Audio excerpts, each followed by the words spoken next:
So from that range of experience, as you've now moved in these philanthropic spaces, what's the framework in terms of how you look at what are the core elements? You talked a little bit about terms of relationships and culture, but what do you see as these key engines for driving social change movements? And then what's the role of philanthropy in that context? Oh, interesting.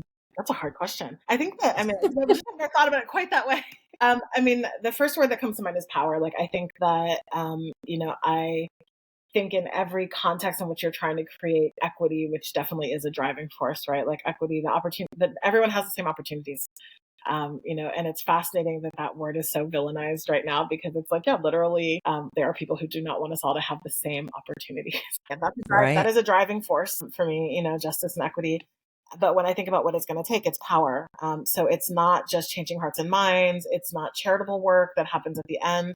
It's getting as far upstream as you can to why is the situation the way that it is. And so like what somebody told me once is like, ask why, and then ask why again, and then ask why again, and then ask why again. And like, that's the problem you're trying to solve.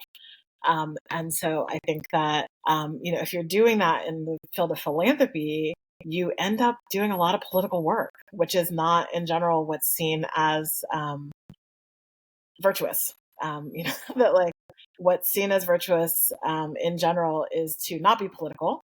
And it's seen as virtuous to do things like feed people, to do things like after school programs and scholarships. And I'm not saying those things aren't virtuous, they really are. But if you ask, why do people need to be fed? Why is there an inequality in which like everyone can't afford an education? Why, do I need to give extra tutoring to some kids and not others?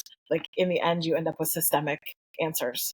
And the only way to engage in real systemic solutions is organizing and political work. And so what's common across all of the things that I have started, so, Charlene, you named a number of them, they all do, we called it 501c4 work, which is jargon. But 501c4 literally means like it's advocacy. Like you are giving people the most flexible money that you can so that they can do advocacy. They can talk about whatever issues or candidates they need to talk about, and build power, and not just sort of solve problems at the end of a pipeline.